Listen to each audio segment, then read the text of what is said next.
तो पहला जो सवाल है कि हम कहाँ से शुरू करें, है ना। तो देख लीजिए, बीएसडब्ल्यू या एमएसडब्ल्यू, दोनों में से कोई भी डिग्री में आप इनरोल हैं, उसमें जर्नल का लिखना और जर्नल को सबमिट करना इम्पोर्टेंट है। अगर वो आप इम्पोर्टेंट नहीं सबमिट करेंगे तो आपका डिग्री कंप्लीट नहीं होगा। ठीक है, ये एक बात। दूसरा, अब दूसरा सवाल आता है शुरू कहाँ से करना है। तो जर्नल का दो इंपॉर्टेंट कंपोनेंट है, एक है फील्ड वर्क और दूसरा है फील्ड वर्क सुपरवाइजर। ठीक है। सो आप फील्ड वर्क एजेंसीज में होता है, जो आप एजेंसी में विजिट करते हैं, वहाँ पे हर एक दिन जाते हैं, जाने के बाद वहाँ पे डेली एक्टिविटी करते हैं, वहाँ ऑब्जर्व करते हैं क्या सीखे। और जो आप किताब में पढ़ते हैं ना, कि मान के चलिए बच्चों को समस्या है, या महिलाओं का मुद्दा है, या गर्ल्स एजुकेशन की बात है, या डिसेबिलिटी एजुकेशन की बात है, तो उनको फिर हम देखते हैं फील्ड में, कि फील्ड में कैसे ऑब्जर्व करते हैं, क्या चल रहा है। जो किताब में हम पढ़ते हैं, जो थियरी पढ़ते हैं, उसी को हम फील्ड में देखते हैं, जिस में ऑब्जर्व करते हैं कि क्या चल रहा है, और उसके बेसिस पे जो ऑब्जर्वेशन है उसको हम जर्नल में लिखते हैं। तो ये फील्ड वर्क वाला काम हो गया, है ना। दूसरा कंपोनेंट है जो सुपरविजन का कंपोनेंट है, कि आपको फील्ड वर्क के दौरान ही आपको सुपरविजन की जरूरत है। मतलब कि जो आप ऑब्जर्व कर रहे हैं, मान के चलिए, जैसे आपका प्रिंस सवाल है कि हम तो एक ही दिन रिपीटेटिव काम कर रहे हैं, हमको कुछ से और क्या स्किल एनहांसमेंट होता है। तो सुपरवाइजर का जो काम होता है, जो आपको फील्ड वर्क सुपरविजन देते हैं, उनका काम होता है कि आपको सही डायरेक्शन में गाइड करना। ठीक है। कि जो आपके सवाल है ना, कि हम तो वही रिपीटेटिव काम कर रहे हैं, तो वो आपको बताएंगे कि देखिए, आप डेली जो रिपीटेटिव काम कर रहे हैं वो तो काम का पार्ट है, बट उसके साथ आप बहुत सारी चीजों को ध्यान सकते हैं, देख सकते हैं, ऑब्जर्व कर सकते हैं। उदाहरण के तौर पे, फंडिंग कहाँ से आती है। जिस एजेंसी में आप फील्ड वर्क कर रहे हैं, उस एजेंसी का कहीं ना कहीं फंडिंग का सोर्स होगा, है ना। तो फंडिंग कहाँ से आ रही है, उसका स्टाफिंग स्ट्रक्चर क्यों कैसा है, क्यों वॉलंटियर को हायर किया हुआ है, क्या स्ट्रक्चर है, कौन सबसे ऊपर है, उसके बाद कौन से पोजीशंस पे कौन लोग हैं, कितने क्लिनिकल वर्क है, क्लिनिकल मतलब कि आपको कितने थेरेपी वाले लोग हैं, कितने एडमिनिस्ट्रेटिव ऑफिस स्टाफ हैं, एक दूसरे के साथ कैसे आप लोग आपस में सामंजस्य बना के क्लाइंट को सर्विस देते हैं। जो क्लाइंट है उसको कैसे पता चलता है कि स्पीच एंड हियरिंग का एजेंसी यहाँ पे है ना।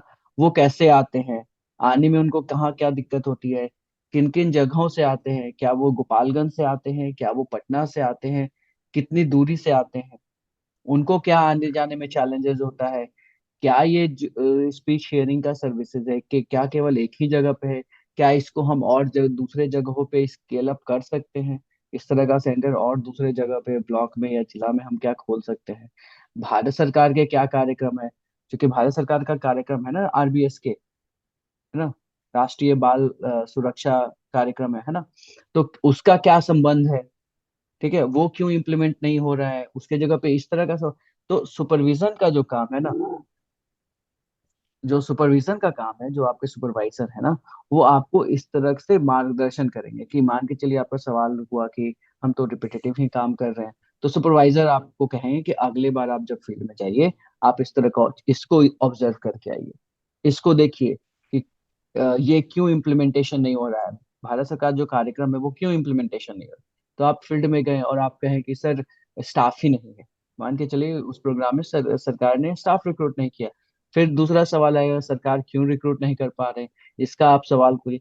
तो आपका जो सुपरविजन सुपरवाइजर का काम होता है कि वो आपको हर डायरेक्शन में गाइड करे, आपको चैलेंज करे, आपके जो सवाल है ना उसको सही डायरेक्शन में आपको गाइड करे। ये सुपरविजन का काम होता है। ठीक है। तो एक काम हो गया जब हम एजेंसी में जाते हैं फील्ड वर्क करते हैं।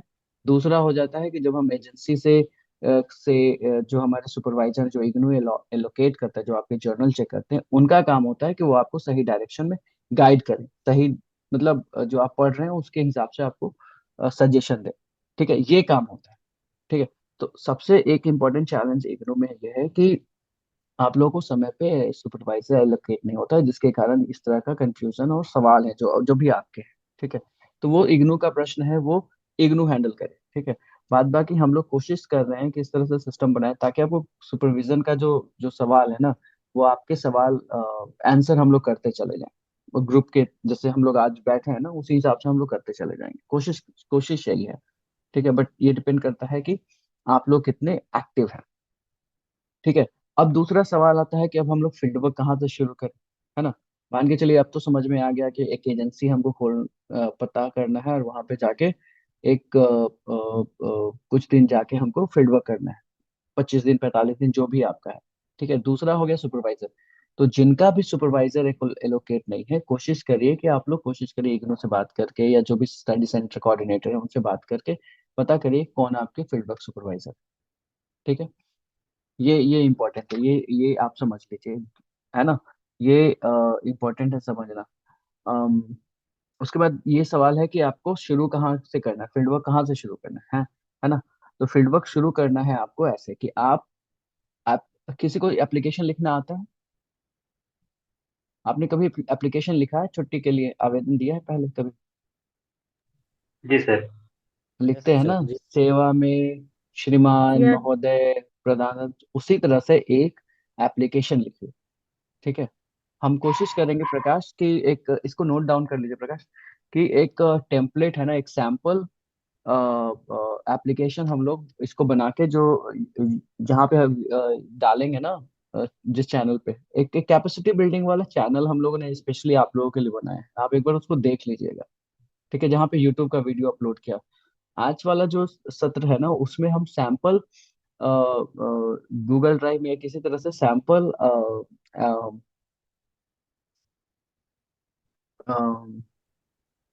आवेदन पत्र लिख देंगे। ठीक है, हिंदी इंग्लिश में दोनों में कोशिश करके डाल देंगे कि आपको क्या सैंपल लिखना है, क्या लिखना है लेटर में।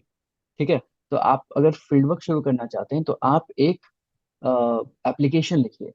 ठीक है, जो जिस भी संस्था में आपको फील्ड वर्क करना है उस संस्था के जो चीफ ऑफिसर्स होते हैं ना, मुख्य पदाधिकारी होते हैं, उनको आप एक चिट्ठी लिखिए।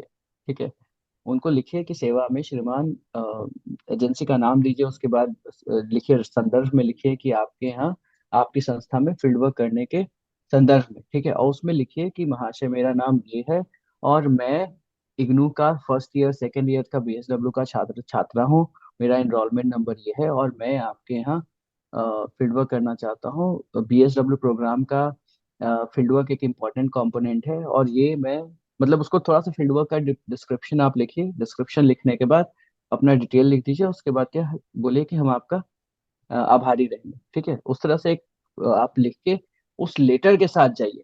आप किसी भी एजेंसी में जा रहे हैं, ऐसा ही नहीं कि अरे वहाँ पे एक एजेंसी हमने देखा है और वहाँ पे चले गए, वैसा नहीं करना है। आपको एक एप्लीकेशन लिखना है, एप्लीकेशन लिखने के बाद आप उस एजेंसी में विजिट करिए और उनके जो जो मेन जो चीफ आदमी है ना, प्रोग्राम मैनेजर हो गए या सीनियर प्रोग्राम मैनेजर हो गए या फिर उसके मुख्य अधिकारी है, उनके साथ मिलिए, बट एप्लीकेशन के साथ। बिना एप्लीकेशन के साथ आप जाके मिलिएगा उसका कोई मतलब नहीं, वो अच्छा इंप्रेशन नहीं देता है, वो अनप्रोफेशनली लगता है कि भाई कोई आ गए मिलने, है ना, वैसा नहीं करना है। आपको एप्लीकेशन लिख के जाना है, एप्लीकेशन लिख के जाइए, और फिर एप्लीकेशन के बेसिस पे वो आपको फिर कहेंगे ठीक है आप 2 दिन बाद आइए, 3 दिन, जो जैसा भी रिस्पॉन्स हो गया। ठीक है, और अगर कोई एजेंसी मना करता है तो उसे हताश नहीं होता है, सेम प्रोसेस आप दूसरे एजेंसी के पास जाइए, तीसरे एजेंसी के पास जाइए।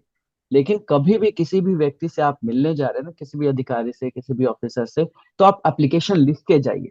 इस बात को याद रखिए। आप इग्नू में भी किसी से मिल रहे हैं तो एप्लीकेशन लिख के जाइए, आप किसी भी ऑफिसर से मिल रहे हैं एप्लीकेशन लिख के जाइए। बिना एप्लीकेशन लिख के जाएंगे बहुत ही अनप्रोफेशनल लगता है, और इससे समझ में आता है कि भाई एक व्यक्ति जो है वो सीरियस नहीं है। ये क्लियर हो गया, है ना। तो कहीं भी आपको एजेंसी के लिए अप्रोच करना है तो आपको वो क्या कहते हैं, एप्लीकेशन के साथ करना है। ठीक है, दूसरा इसमें इंपॉर्टेंट कंपोनेंट अब यह है कि हम किनको अप्रोच करें। तो आपके यहाँ अस्पताल है, प्राइमरी अस्पताल तो सब लोगों के पास है ना, सब जगह है, प्राइमरी हेल्थ सेंटर है ना हर एक ब्लॉक में, सदर अस्पताल या सरकारी अस्पताल, है ना। आप वहाँ फील्ड वर्क कर सकती हैं, किसी एनजीओ में फील्ड वर्क कर सकती हैं। कोई अगर स्कूल है, जैसे होता है ना प्राइवेट स्कूल या सरकारी स्कूल होता है ना, वहाँ पे आप फील्ड वर्क कर सकती हैं।